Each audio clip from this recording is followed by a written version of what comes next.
economic forecasting makes weather forecasting look like physics. Some are calling him the Fed showman. That's Fed Chairman Ben Bernanke there. A far leap from the inscrutable silence of his predecessor, Bernanke seems to be determined to take the country by media storm. He's given a television interview to 60 Minutes, written newspaper commentaries, held a televised news conference.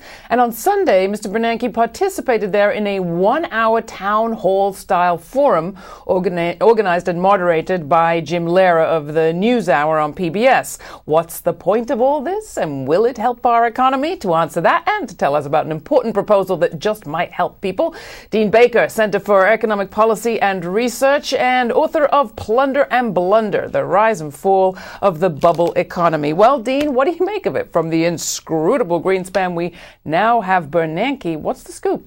Well, Ben Bernanke wants to keep his job. His tenure as Fed chair his term ends January of next year. And there's a lot of other people in line for that position, in particular Larry Summers, who's the head of President Obama's National Economic Council, very much would like that job. So Bernanke's feeling the heat, and he's doing his best to convince everyone he's really a good guy, and in his view at least, convince President Obama they should reappoint him.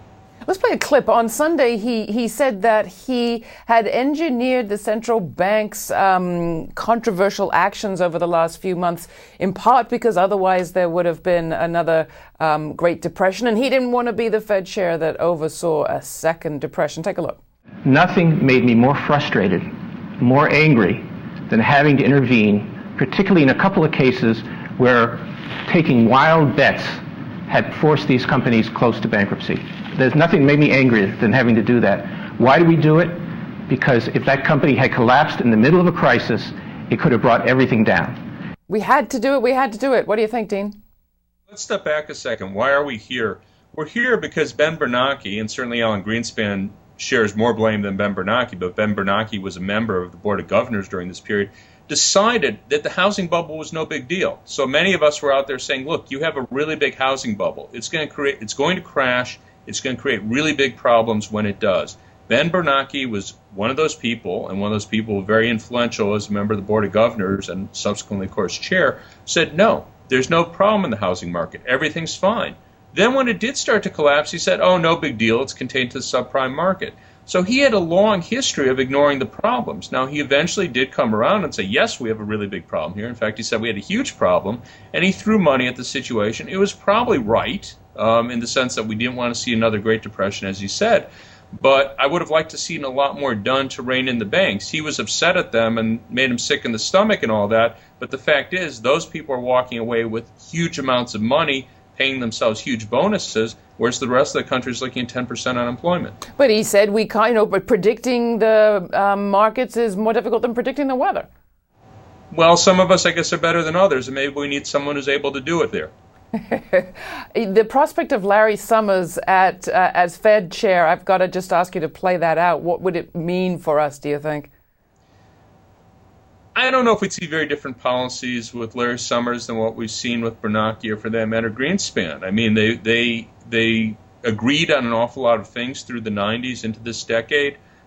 They've changed what they say publicly. Everyone acknowledges we need more regulation. I mean, it'd be a little hard to look at the current crisis and say everything's just fine.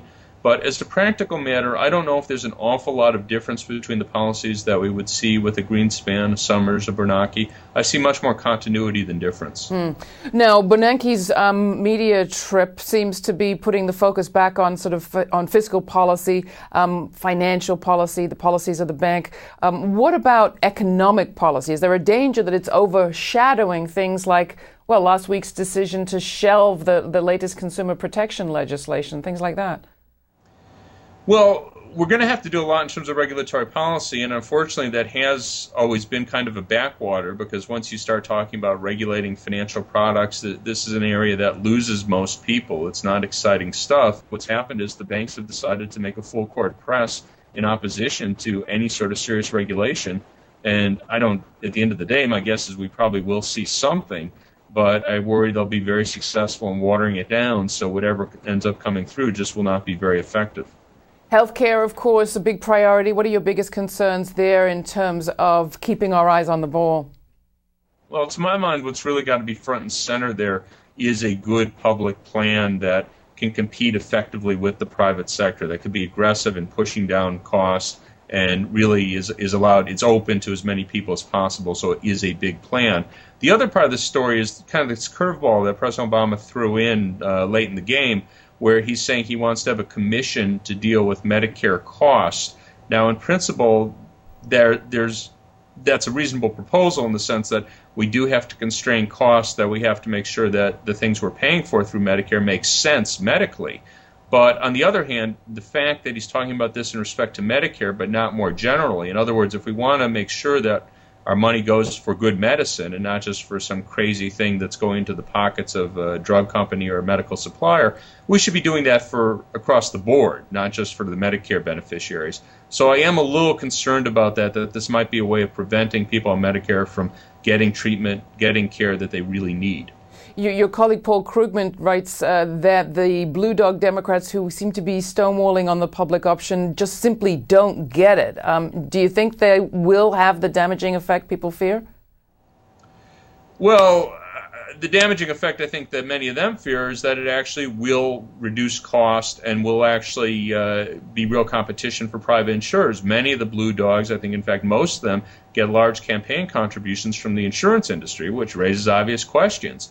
So that's, I think, what many people fear. Now, the sort of stories that have been created, been thrown out there, it's going to lead to rationing and this and that. I mean, it's pretty hard to give those stories much credence because you go, what's the worst case scenario? You get this big public insurance company. It drives out many of the private insurers. Well, if people don't like it, they're still free to go and buy a private insurance buy private insurance or pay for procedures themselves.